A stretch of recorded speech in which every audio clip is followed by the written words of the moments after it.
आपल्या हक्काचा आवाज, सत्य, निर्भीड, निष्पक्ष बातम्यांसाठी पाहत रहा जय राष्ट्र न्यूज. अल्पवयीन मुलीची धिंड काढणाऱ्या पोलिसांवर गुन्हा दाखल करा, अन्यथा बुधवारी म्हसवडमध्ये धरणे आंदोलन. भागवत जानकर व महेश करचे यांचा इशारा. म्हसवड येथे खोटा व बनावट गुन्हा दाखल करून अल्पवयीन मुलासह काही युवकांची सार्वजनिकरित्या धिंड काढल्याच्या गंभीर प्रकरणात संबंधित पोलीस अधिकाऱ्यांवर अद्याप गुन्हा दाखल न झाल्याने संताप व्यक्त करण्यात येत असून बुधवार दिनांक 11 मार्च 2026 रोजी सकाळी 11 वाजता अप्पर तहसीलदार कार्यालय म्हसवड समोर एकदिवसीय धरणे आंदोलन करण्यात येणार असल्याची माहिती भागवत अर्जुन जानकर व सामाजिक कार्यकर्ते महेश करचे यांनी दिली.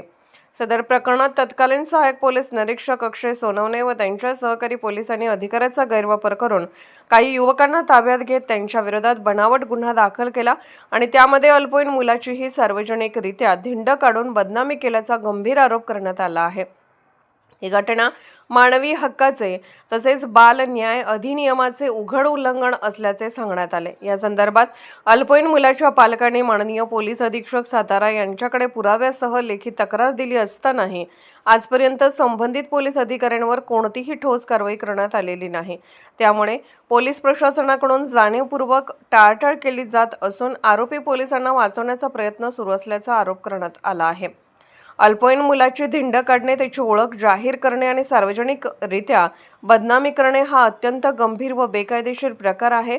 तरीही संबंधितांवर गुन्हा दाखल होत नसल्याने न्याय मिळवण्यासाठी आम्हाला आंदोलनाचा मार्ग स्वीकारावा लागत आहे, असे भागवत जानकर व महेश करचे यांनी म्हटले आहे. सदर आंदोलन पूर्णतः शांततामय व लोकशाही मार्गाने करण्यात येणार असून शासन व प्रशासनाने या प्रकरणाची तातडीने दखल घेऊन संबंधित पोलीस अधिकाऱ्यांवर गुन्हा दाखल करून निष्पक्ष चौकशी करावी अशी मागणी करण्यात आली आहे. अन्यथा आंदोलन अधिक तीव्र करण्याचा इशाराही देण्यात आला आहे.